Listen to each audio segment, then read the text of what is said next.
안녕하십니까. 평생투자입니다. 오늘은 11월 21일 월요일입니다. 주말 잘 보내셨나요? 최근 3분기 실적이 마감되어서 저는 뭐 주말에 실적 보고 뭐 이렇게 계속 시간을 그렇게 보냈고요. 아마 이 실적들은 여기 왼쪽에 보이는 요 화면으로도 이렇게 보실 수 있을 거고요. 그러니까 여기 이제 메뉴에 들어가면 이렇게 쭉 나오잖아요. 여기에서 이제 볼 수 있을 거고, 아니면 여기 위에 여기 제휴 전문가 요 컨텐츠에서 관심 종목 이렇게 해도 나오거든요. 근데 이게 3분기 실적이 마감 실적이 반영된 게 아니기 때문에 아마 여기서 나오고 빠지고 이런 부분이 있을 거고요. 그리고 실적이 3분기마다 나오긴 하지만 그 사이라도 좋은 회사들은 추가하거나 이건 좀 아닌데 하는 건 다시 빠지거나 이런 것들이 있을 거니까 어, 며칠 후에 나오면 제가 다시 공지를 좀 드리겠습니다. 그래서 좀 실시간으로 이렇게 그냥 확인하시는 게 낫겠다. 평상시에도 그렇게 말씀을 드리고 책 이야기를 좀 하겠습니다. 책은 요 책인데요. 워렌 버핏의 ROE 활용법 요 책인데 어, 저한테는 상당히 의미 있는 책이거든요. 왜냐면 이 가치 평가를 하는 그런 책 중에는 다양한 책들이 있습니다. 다양한 책들이 있고 뭐 여러 가지 방법이 있고 뭐 특히 뭐 워렌 버핏 관련한 어떤 가치 평가 이런 책들 정말 많이 있거든요. 워렌 버핏처럼 적정 주가를 뭐 구하는 방법이라든지 뭐 다양한 가치 평가 방법이 있는데 저는 이게 맞는 것 같아요. 제 생각에는. 그래서 사실 이 책 읽기 전 한참 전에 이와 거의 흡사한 방법으로 알고 있었고 그렇게 하고 있었거든요. 그러니까 저도 보면 어떤 종목을 이렇게 가치 평가할 때 10개는 넘지 않지만 적어도 그러니까 저는 지금 평균 한 9가지 정도의 가치 평가를 합니다. 쭉 이렇게 해보거든요. A라는 회사를 어떤 방식으로 했을 때는 어느 정도가 적정 주가인지를 한 다양한 방법을 통해서 이렇게 확인해 보는데요. 이렇게 하는 이유가 결론은 모르니까 하는 거예요. 이 9개의 방법도 다 훌륭한 방법이지만 이 하나에 확신이 서지 않는 거거든요. 아주 유명한 방법들이고 매우 꼼꼼하고 어려운 방법들이어도 그러니까 여러 개를 써서 비슷한 어떤 무언가를 이야기하네 라고 했을 때 좀 확신이 들고, 그리고 그것을 또 차트에 대입도 봐서 차트로도 그런 모습이네 했을 때 좀 합리적으로 판단하려고 하는 이런 것이 있는데, 그 여러 가지 방법 중에서 저는 이 책이 저는 제일 맞는 것 같아요. 근데 이거는 뭐 어떻게 그래서 이 책은 사실 뭐 인기 없는 책이 맞거든요. 뭐 회원 리뷰도 뭐 거의 뭐 없고 그죠? 그래서 저는 요거를 이렇게 사이트에 들어와서 이렇게 보고 사람들이 많이 안 읽었으면 좋겠다 이런 생각을 또 했습니다. 좀 얄미운 방법이겠지만 그런 생각까지 할 정도로 저는 좀 좋아하는 책이고요. 사실 이 책은 너무 친절하기 때문에 그 어떤 초보 투자자도 반드시 이해할 수 있는, 그리고 이 방법으로 매수하고 매도하는 하는 것 모든 것을 다 할 수 있는, 그러니까 이거 하나면, 그러니까 마치 제가 책 장사가 된 것 같긴 하지만 저는 꼭 읽으셨으면 하는 마음에 이렇게 얘기하는 거고요. 책 내용은 너무 간단합니다. 너무 간단하지만 맞아요. 또 그렇게 하는 게. 그래서 이 책의 내용은 너무 심플해서 그럼에도 약간의 좀 힌트 되는 내용들만 이야기할게요. 왜냐하면 다른 책들은 그냥 다 그냥 정리해서 이야기 드릴 수 있겠지만 이 책은 반드시 읽어보길 권하기 때문에 힌트 정도로만. 제가 예전에 그런 이야기를 했잖아요. 저희가 핵심으로 보는 것은 ROE 딱 하나거든요. 근데 이 ROE를 본 데 있어서 ROE와 영업이익을 같이 보긴 하는데 이 둘 중에 하나만 고르라고 하면 ROE겠죠. 이 좋은 ROE, 그러니까 이 일정 이상의 수준 레벨에서 ROE를 유지하거나 혹은 ROE가 점진적으로 커지는, 특히 저희가 좋아하는 것 중에 하나가 ROE가 한 자리에서 두 자리로 바뀔 때, 예를 들어서 ROE가 7, 8 나오다가 갑자기 12, 13, 15 이렇게 ROE가 쫙 올라가는, 한 자리에서 두 자리 바뀌는 요 찰나에 주가가 반응을 하는 경우가 시작되고 여기서부터 굉장한 상승이 시작되는 경우들이 많았거든요. 그런 이 ROE에 대한 이야기를 했을 때 영업이익은 사실 이 ROE를 이렇게 유지할 수 있는가에 어떤 이 회사가 해자가 있는가를 좀 간접적으로 보기 위한 거긴 하지만 하나만 고르라면 ROE 하나인 거죠. ROE가 뭐냐면 뭐 이렇게 제가 자주 이렇게 그렸을 겁니다. 그 재무 상태표라고 하죠.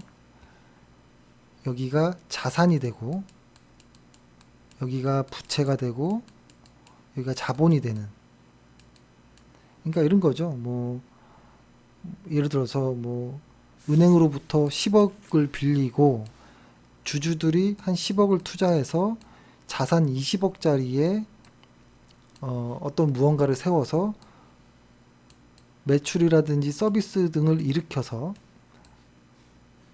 어떤 무언가가 나오겠죠. 매출이 나오겠죠. 여기에 매출이 나오고 비용을 빼면 순이익이 나오는 거잖아요. 이렇게 요 구조인데 여기에서 이 자본과 순이익의 비율을 보는 거거든요.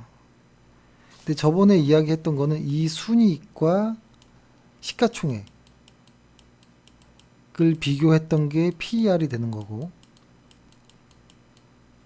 이 자본과 순이익의 비율을 보는 게 ROE라는 거죠. 그리고 이 자본과 시가총액을 비교한 것이 PBR. 뭐 요 정도이잖아요. 근데 거기서 저번에는 요 이야기를 했으니까 오늘은 이 ROE의 책을 좀 골라야겠다 이런 생각을 하긴 했습니다. 근데 이 ROE가 이 매출에서부터 다양한 어떤 비용들을 빼죠. 비용, 뭐 세금, 이자, 뭐 감가상각, 뭐 다양한 것들을 빼서 이 순이익이 오는 건데 이 순이익이 좀 애매할 때가 있어요. 들쑥날쑥. 회사마다 다른 어떤 회계 기준 때문에 어떤 회사는 같은 항목을 순이익에 오기 전에 차감해버리는 경우도 있지만 어떤 회사는 차감 안 하는 경우도 있고 그렇다는 것이죠. 그래서 이 순이익을 비교하기가 상당히 어렵다는 겁니다.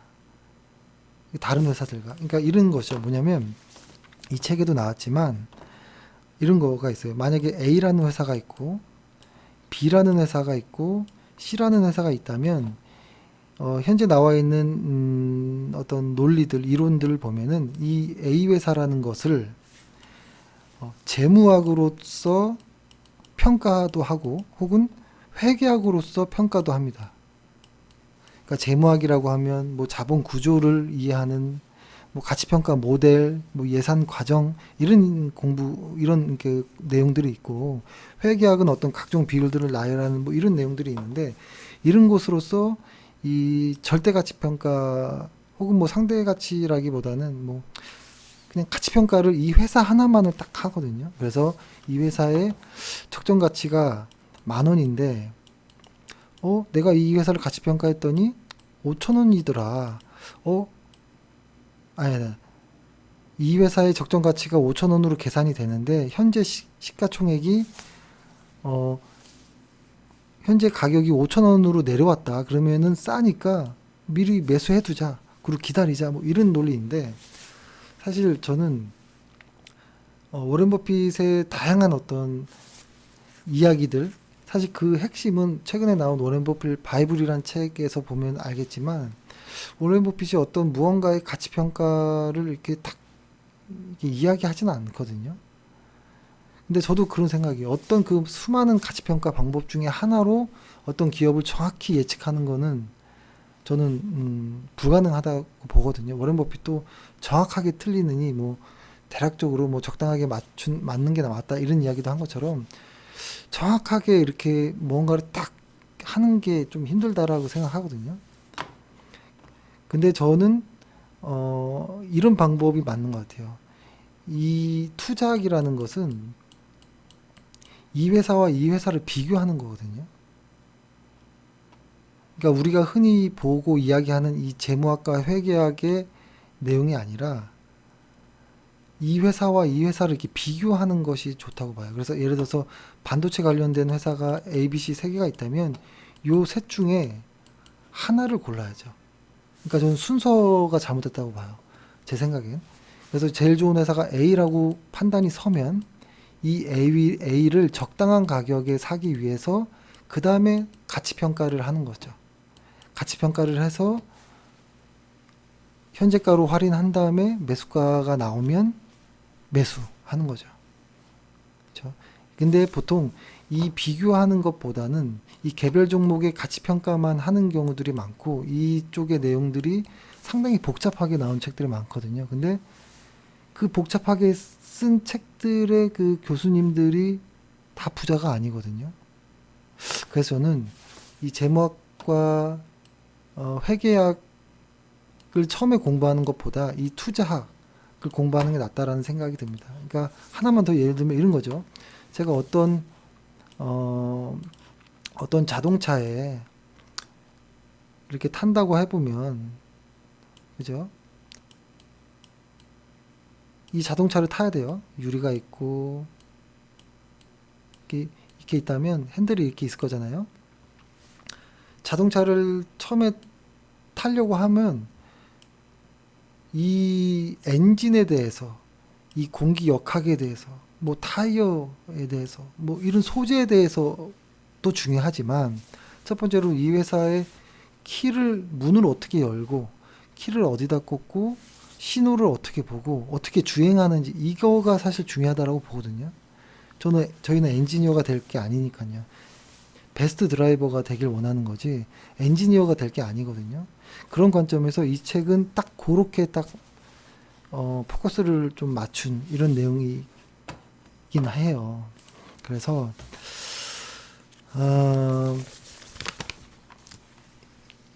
이 책은 반드시 한번 읽어보시면 저희도 어떤 회사를 고를 때 기준들이 있잖아요. 저희가 영업이익률 20% 이상과 ROE 20% 이상인 기업을 저희는 1순위로 보는 것 다들 아시잖아요. 그죠?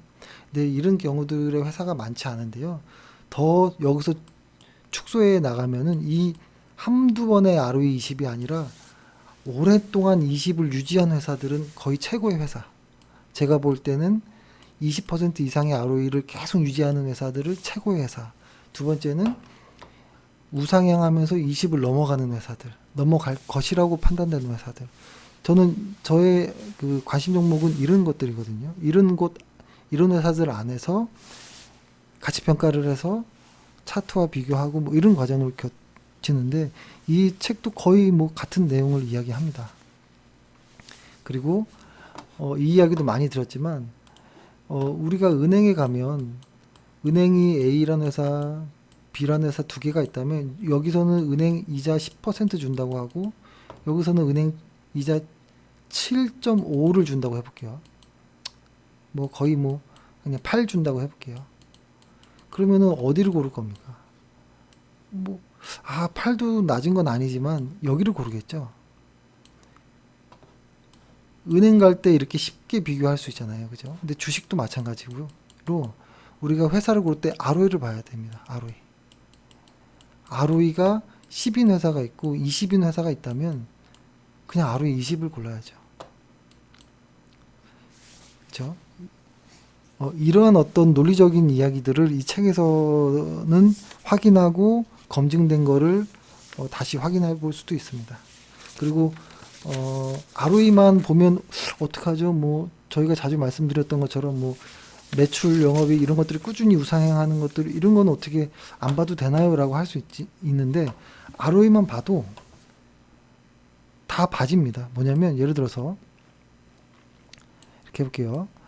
부채 100억이 있고 자본 100억으로 시작한 회사, 결국 200억으로 시작한 회사인데요. 이 회사가 1년 동안 열심히 벌어서 매출이 200억이 됐어요. 그리고 예를 들어서 이것저것 비용을 다 뺐더니 20억밖에 안 남은 거예요. 그러면 요거와 요거의 비율이 ROE니까 ROE가 20이잖아요. 그죠? 근데 그 다음 해에 근데 이렇게 되겠죠. 요 20이라는 순이익은 중에서 배당을 주고 나머지가 이 순이익으로 더해지는데요. 배당이 없다고 생각하면 이 20억이 그대로 요 자본으로 들어오겠죠. 그래서 다음 해에는 이 재무상태표가 이렇게 변합니다. 부채 100억, 자본 120억. 그래서 자산은 220억이 되죠. 근데 만약에 매출이 작년과 똑같은 200억을 보인다 라고 하면 영업이익은 유지된 상태라고 하지만 높은 영업이익이 유지됐다 하더라도 같은 20억이 나온단 말이죠. 그러면 요거와 요거의 비율을 보면은 ROE가 16으로 줄어들어요. 그러니까 매출이 감소하는 것 역시 다 잡힙니다. ROE로. 그렇죠? 그래서 이 ROE가 감소하는 거는 상당히 좀 의미 있게 봐야 되는데 뭐 ROE가 뭐 23, 뭐 25였다가 24, 23 이런 건 괜찮습니다. 이만큼씩 자본이 성장한다는 건 엄청난 거거든요. 근데 여기를 이제 이 20이라는 커트라인을 빠진다든지 혹은 뭐 ROE가 5, 7, 8, 뭐 10, 15 이렇게 왔다가 다시 뭐 12 뭐 이렇게 빠진다든지 이런 것들은 좀 조심할 필요가 있긴 하거든요. 근데 이런 더 자세한 이야기는 책에서 나오고요. 그리고 실제로 저도 그렇게 하는 제 방법도 그대로 나와 있는데요. 실제로 쭉 이 자본값을 구하고 순이값을 쭉 구한 다음에 장기 PER을 대해서 저번에 책에서 보면 장기 PER에 대한 이야기가 나오잖아요. 그래서 그 책을 소개한 거기도 한데요. 그 장기 PER을 대해서 가격을 빼고 할인해서 현재 얼마면 매수하면 되는지 뭐 이렇게 아주 완벽하게 매수가를 구하는 방법, 매도하는 방법 다 나오거든요. 그리고 추가로 짧게 소개되어 있지만 배당도 나와요. 배당 성장 전략도 나오는데 저는 이거 매우 좋은 방법이라고 보거든요. 왜냐면 이렇게 최고의 ROE가 높은 회사들이 많지가 않거든요. 그리고 뭐 65세 이상 이제 은퇴하신 분들은 주가 상승률로만 수익하기는 변동성이 너무 크기 때문에 안정적인 배당과 주가 상승 이 두 가지를 노리는 전략도 필요합니다. 그래서 이 책에는 정말 모든 게 다 나와 있어서 이 책을 꼭 보셨으면 그리고 이 책이 쉬운 듯 하지만 한 두어 번 정도 읽으면 저는 더 좋다고 봅니다. 그래서 꼭 이 책을 읽어보시고 사실 이 책을 보면 저의 어떤 이런 뭐 시나리오 헛소리 유튜브들 이런 거는 뭐 크게 보지 않아도 됩니다. 자기만의 아주 멋진 기준이 생길 수 있다라고 저는 확신하기 때문에 제가 이렇게 핏대 올려서 잘 이야기하지 않잖아요. 이 책은 그런 책입니다. 꼭 읽어보시면 후회 없을 것 같습니다. 뭐 이 책 뭐 목차나 이런 것들도 쭉 있는데요. 이것도 한번 직접 보십시오. 보시고 책도 쌉니다. 책도 얇고 꼭 읽어보시길 바라면서 화이팅 하시기 바랍니다. 감사합니다.